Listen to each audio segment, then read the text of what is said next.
والحكيم الذي يضع كل شيء في موضعه، وإن تساوت الأشياء في الحاجة، إنما دي لها حاجة ودي لها إيه؟ ودي لها حاجة. مثلا شعرنا الذي نشعر به من قص يطول ونقص. طب قص لي بقى شعر الحواجب شعر لا يقص. طب شعر الأهداب ما هو ده شعر وده شعر، إيه الحكمة ده؟ بقى ده ينقص وده من قص. حكيم ليه؟ لأن شعر الحواجب لو انعمل يهدد ما يشوفش.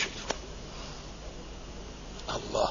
ودي معمولة علشان تحوش الذرات الغبار الكبيرة، وبعدين يعمل لها أشياء تحوش الذرات الثانية اللي في الرموش دي. فدي لها حكمة ودي لها إيه؟ ودي لها حكمة.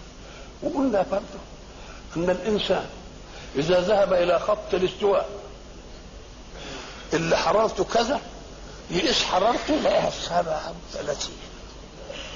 يذهب للقطب يقيس حرارته. الله. إذا لا يتأقلم بحرارته مع بيئته. دي يعملها من بقى؟ بلاش الله، بلاش دي، بلاش خط الاستواء، وبلاش الخطوط البرودة دي.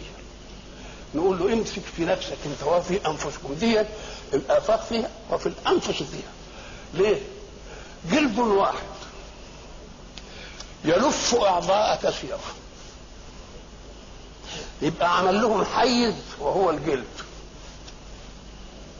هذا الحيز فيه اجهزه، هذه الاجهزه مهمتها لا تتاتى الا بدرجات حراره مخصوصه.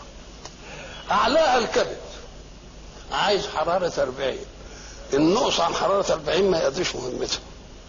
طب وهنا قال لك ما فيش الا 9. زادت تدفع العين وارنبه الانف وخصيتين. الله. في لفه واحده وده له حراره. طب هات اي شويه حراره، شويه فحم ولا حاجه كده، وبعدين حطهم فوق مع شويه ثلج وخليهم في حته واحده. لازم يتقاربوا مع بعض حتى يكون في ايه؟ في اعتدال الحراره. انما دول في ايام واحد ومع ذلك ظل محتفظا ب40 وده ظل محتفظا به. مين يعملها دي؟ طب العظام حين تكبر والولد حين يسنن، الولد بيسنن امتى؟ ساعة ما بيجي يمشي كده ويسنن.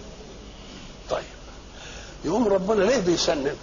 قال لك لانه هو طفل ما تقدرش تنظف له اسنانه، ما تقدرش تمسكه عشان تنظف ولا هو يعرفه. يقول له لا وهريح نفسك، انا ارحتك وعامل السنان دي سنان ايه؟